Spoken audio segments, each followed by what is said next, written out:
What's up, guys? Swift here, covering everything Chicago Bears with daily videos and updates.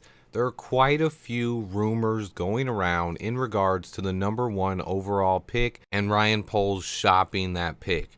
Today I'm going to dive into a couple of those big rumors and give my take. Let's get right into it.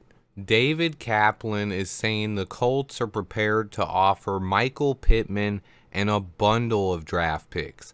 Now, I've called out David Kaplan before, as he often likes to post clickbait. Is it possible that Michael Pittman is included in trade talks? Sure, it is. It's also possible that Cap saw Velus Jones Jr. and Michael Pittman Jr. hanging out together recently. They are former USC teammates, and he just decided to throw Pittman's name out there. So let me talk about this one realistically. First, why it would make sense. Pittman would give us another big-bodied receiver option and definitely would be one of our starting three with Mooney and Chase Claypool.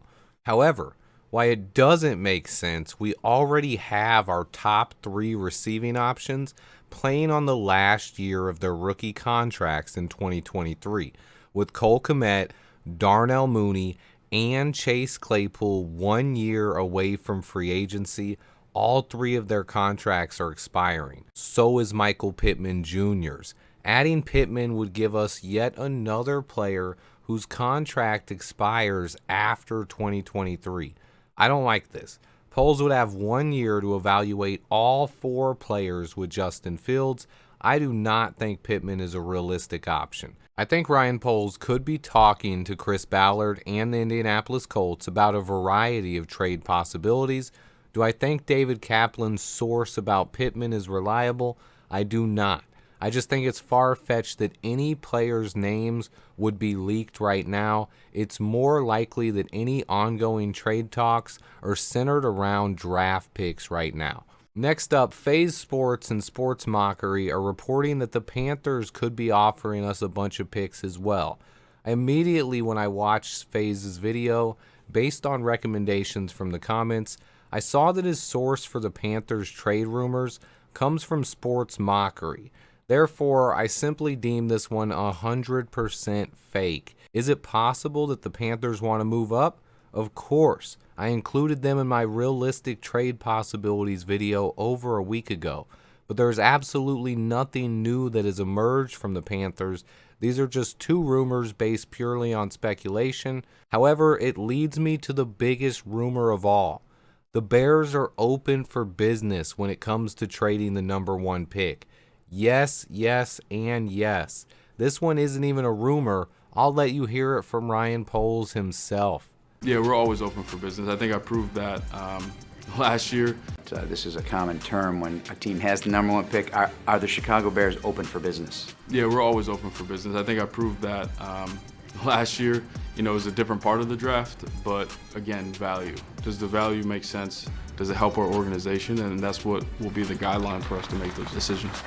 So yes, Ryan Poles is open for business when it comes to dealing the top pick. However, most trade rumors you read or see are going to be completely made up right now. We have to give Ryan Poles some time on this one, as he will do what is best for the franchise, and I have faith that he finds a trade partner before the NFL draft. He could wait until draft day, but I expect him to find the highest bidder well before the draft. So that way him and his scouting department can solidify their draft board and be ready to attack the draft from our new draft spot. It's also very possible that Poles will wait until after the first week or so of free agency to make the deal. Depending on how free agency goes, it could alter Poles' draft plans and give him even more flexibility. I've said it all along. It's the key to this offseason, and it's another thing that Ryan Poles continues talking about as well. Flexibility. What does that mean in the bigger picture from a franchise point of view, from a Ryan Poles point of view?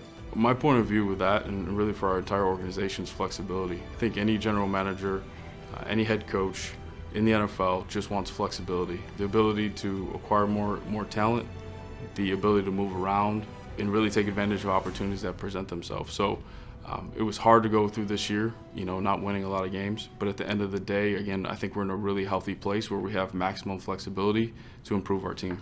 And just because you have the money doesn't mean it's just going to be thrown out there. Kind of define what that's going to look like. Yeah, I spoke about it a lot when I first got here. It's just sound decision making. Just because you have it, that doesn't mean you got to go crazy with it. You got to be sound. Does it fit your culture? Do the players fit your scheme? All of those things have to be in play. Are you following value? You don't want to go crazy and go overvalue everybody just because you have money. You want to be sound because we want to be flexible not only this year but also in the future. Bottom line is, I do believe the picks will be traded, but I would take any rumors you hear right now with a grain of salt. There's a variety of teams that could be interested in moving up for this number 1 pick. There's probably going to be rumors swirling around for every one of these teams over the next month or two, so it's important to not buy into every single rumor you hear. There's going to be a lot of people out there looking for clicks.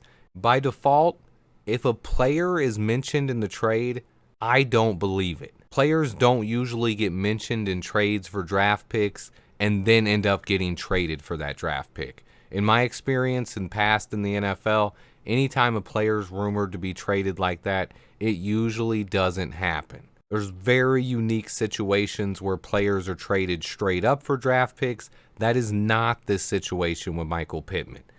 This is a situation where they're talking about throwing him in order to move up in a trade, which is a completely different scenario. But I just want to thank everyone who watches. Please remember to hit the like button for me and turn on those notifications so you don't miss out on new videos. And until next time, bear down. And then for anyone still watching, I do want to include here, I want to show you the David Kaplan video and where he says that the Colts are offering Michael Pittman in a bundle of picks. Just in case you haven't seen it yet, I'm going to throw that in here for you guys to watch and give you one last reminder to hit that like button.